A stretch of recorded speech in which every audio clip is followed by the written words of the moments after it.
Salut à tous. Bon, aujourd'hui c'est parti, je suis dans la préparation des sols pour les cultures de printemps. Donc là je suis en préparation derrière du chisel pour du tournesol sur le site le plus excentré. Donc je vais essayer de vous répondre par cette vidéo déjà à quelques questions et interrogations de beaucoup de personnes sur l'équipement pneumatique du tracteur, télégonflage, etc. Donc bon, le tracteur, le 6R, il est équipé en 670 R28 devant, jumelé, et 650-85 R38 derrière, jumelé également. Simplement pour ceux qui ne connaissent pas les rapports, vous voyez souvent sur les pneumatiques un chiffre en premier, donc le 600, on va prendre le cas du 600. Donc le 600, c'est que ça veut dire c'est les pneus qui font 600 mm de large. Le chiffre après la barre, donc 70, c'est le pourcentage du flanc, de la hauteur de flanc, donc c'est-à-dire 70% des 600. Donc j'ai un pneu qui fait en hauteur de flanc 70% de 60 cm.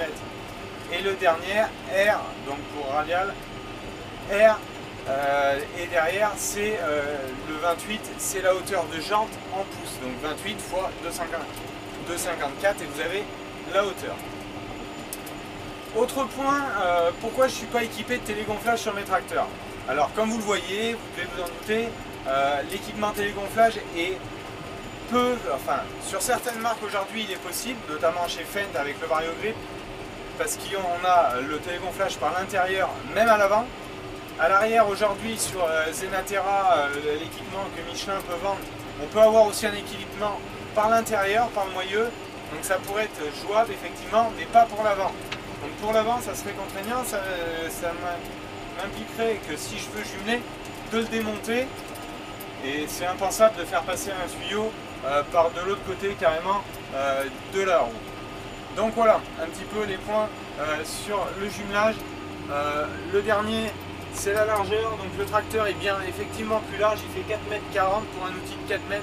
Mais comme vous le voyez tout derrière moi, il n'y a pas de souci de recroisement. Je vous l'avais déjà dit et expliqué plusieurs fois dans les vidéos. Bon, certains ne les ont peut-être pas vus, mais on va s'arrêter au bout et vous allez voir un petit peu tout ça de l'extérieur, le travail que je peux faire et pourquoi je passe cet ensemble là. Allez hop, on s'arrête. Donc vous avez vu différentes veines de sol.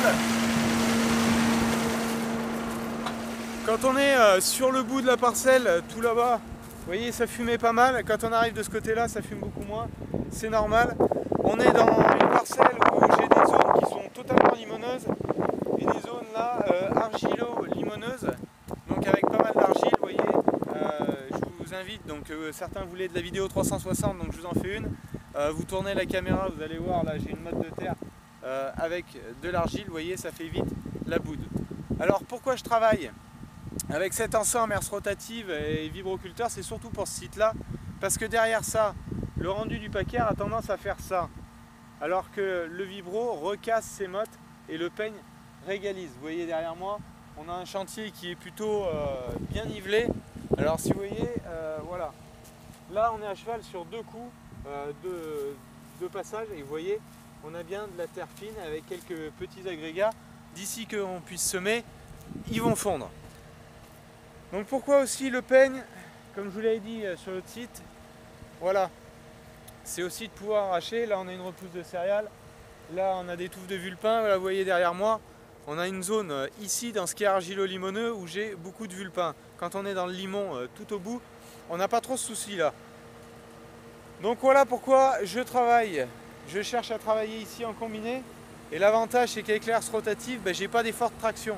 J'ai à peu près le même débit de chantier rendu final que le gros vibro. Parce que le gros vibro je le passais deux fois. Là je le passe qu'une seule fois. J'emmène moitié moins large. Mais je roule quasiment à la même vitesse. Là je suis entre 9 et 10 km/h pour faire ce rendu là. Donc vous voyez entre ce qui vient d'être fait, les vulpins se retrouvent à l'air libre. On a le beau temps qui est là et on va avoir, on a eu déjà un petit peu ce matin et on va avoir encore un petit peu de gel, Donc tous ces vulpins vont être détruits mécaniquement avant le semis, bon point.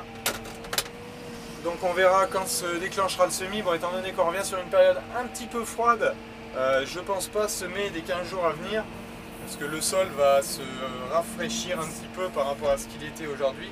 On était presque sur un top départ sur certaines variétés maïs. Là on va plus l'être. C'est pas un drame, hein, on n'est que le 23 mars. On a encore de la marge, on n'est pas en retard. Donc voilà. Bon, j'espère que je vous ai répondu à bon nombre de questions concernant tout ce qui est équipement pneumatique et à vous avoir donné aussi une réponse pourquoi j'utilise cet outil là et surtout ici, mais vous le verrez un peu plus encore dans la vidéo de dimanche prochain. Allez, moi je vous dis bonne soirée, enfin bonne journée à vous tous plutôt, avec ce beau temps malgré le confinement. J'espère que vous pourrez en profiter un petit peu à l'extérieur. Pour ceux qui peuvent sortir, qui ont un petit peu de jardin chez eux. Et moi je vous dis à la prochaine. Allez, bonne journée à vous tous. Salut.